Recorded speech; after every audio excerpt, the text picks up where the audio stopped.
நமஸ்காரம். கேள்வி: நம்பிக்கை துரோகத்தை எவ்வாறு மாற்றுவது இல்லை மறப்பது? மாற்ற இயலாது, மறக்கலாம். நன்றி மறப்பது நன்றன்று, அன்றே மறப்பது நன்று என்று வள்ளுவர் வாக்கின்படி, அதுபோலவே துரோகங்களையும் நம்பிக்கை துரோகங்களையும் பற்பல துரோகங்களையும் நீங்கள் மறப்பதே சாலச் சிறந்தது. மறதி அற்புதமான வரம், இறைவன் கொடுத்த கொடை. மறப்போம், மன்னிப்போம், மறந்தே ஒளிவோம்.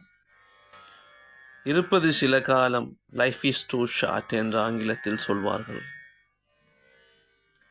இருப்பது மிகவும் சொற்ப காலமே. கனவு போன்றதே வாழ்வு.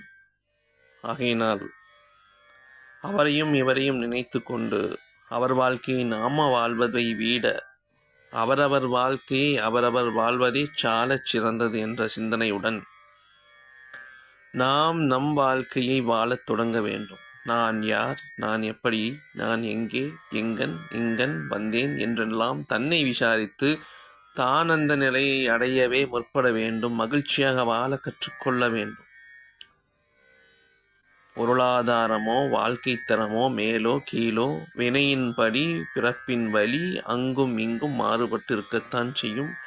இதுதான் விதியின் அமைப்பு என்பதே இறைவன் நமக்கு கொடுத்த வரம், பிராரப்த கர்மா.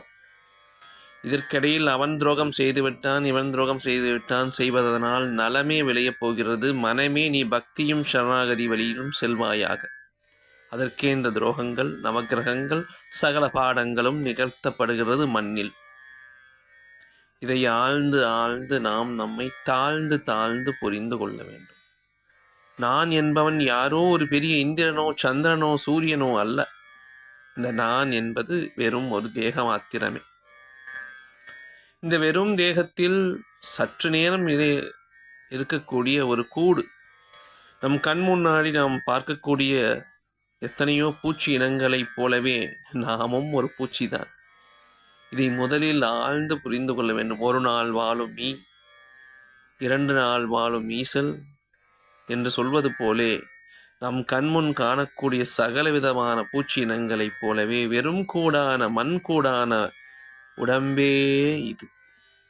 இதனை திடமுற உளமாற உரைக்க நல்ல வண்ணம் மனதிலும் அறிவிலும் புகுத்தி கொண்டு எல்லாவற்றையும் மறந்து இறை வழியில் செல்ல வேண்டும். பக்தி, சரணாகதி. இதை மாற்ற என்ன வழி என்று கேட்டால், பக்தி, சரணாகதி, யோகம், தியானம், இன்னும் எண்ணற்ற வழிகள். இறைவனை அடைய இதுதான் வழி, இதுதான் மார்க்கம் என்று யாரும் அறுதியிட்டு கூற வல்லவர் அல்லர் என்று ராமகிருஷ்ண பரமஹம்சர் தன் திருவாய் மலர்ந்து அருளியுள்ளார். இன்னும் எண்ணற்ற மகான்கள் அட்டாங்க யோகம் என்றும் மூலாதாரம், சகசிரம், சக்கரங்கள் என்றும் பலவிதமான சக்கர மார்க்கங்களும் யோக மார்க்கங்களும் தியான மார்க்கங்களும் உள்ளது. இன்னும் எண்ணற்ற இருக்கத்தான் செய்கிறது.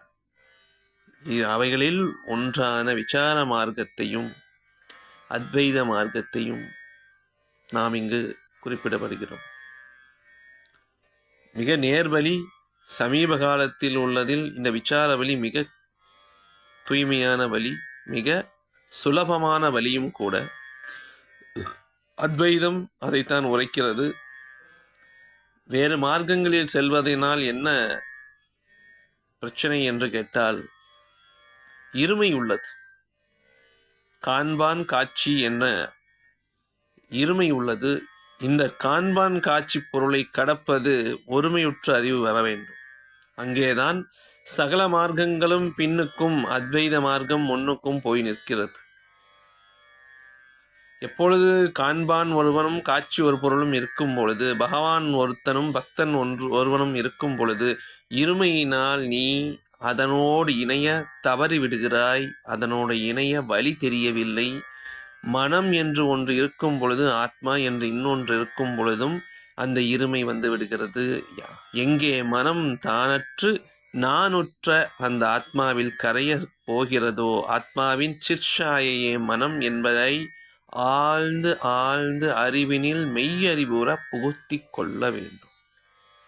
துவைத மார்க்கங்களினால் இது அடையப்படுவது அன்று, அத்வைத மார்க்கங்களினால் அடையப்படுவது சுலபம்.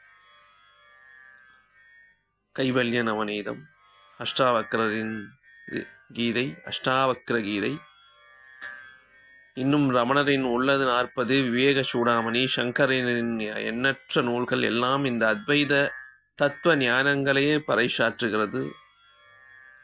இதுதான் வழியா அல்ல, பற்பல வரிகள் இருக்கிறது.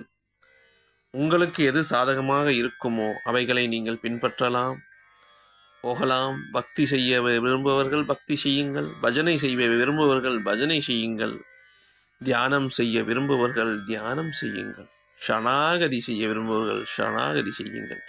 எந்த மார்க்கமாக இருந்தாலும் சரணாகதி செய்தே சகலத்தையும் செய்து முடித்தாக வேண்டும். எங்கே நான் ஒருவன் இருக்கிறேனோ அங்கே என் கர்மங்களும் நின்று கொண்டேதான் இருக்கும். எங்கே நான் கரைந்து ஒழிகிறதோ அங்கே கர்மங்களும் கரைந்து ஒழிந்தன. கரைகாணா கடலில் தன்னை கரைத்து கொண்ட உப்பு பொம்மை இனி காண ஒருவனை புறப்படுமோ? புறப்படாது இல்லையா? அங்கன் இறைவனாகப்பட்டவன் பிரம்மஸ்வரூபமாக, ஏகமாக, அநேகமாக உள்ள இறைவன் ஆத்மஸ்வரூபமாக எல்லா உயிருக்கும் எவ்வுயிருக்கும் அவ்வுயிராகி உயிருக்கும் உயிராகி நிற்கின்ற பரமாத்மா ஆகிய ஏக கடல் எங்கெங்கும் நீக்கமர நிறைந்து நிற்கின்றது. தாயுமானவர் சொல்வது போலே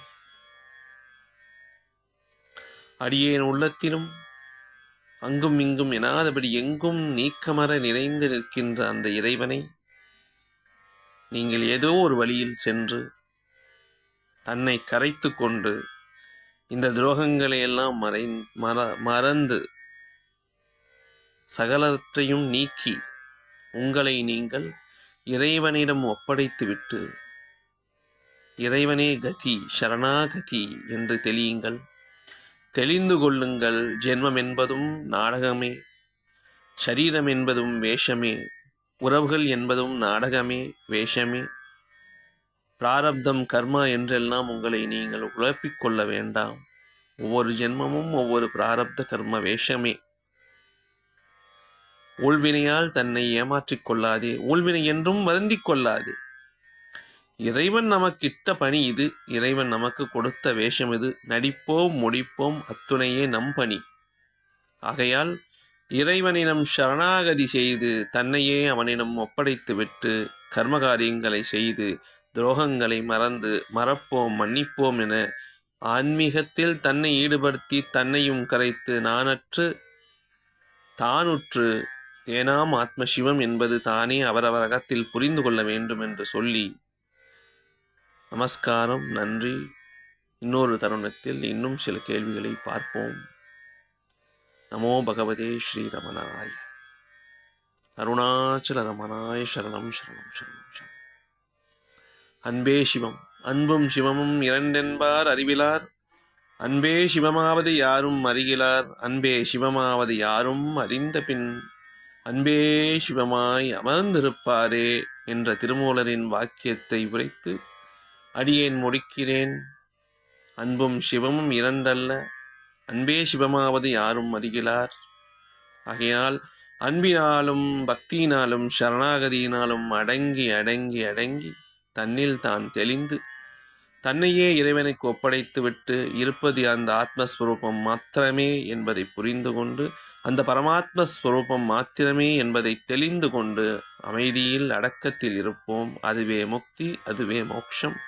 நன்றி, வணக்கம்.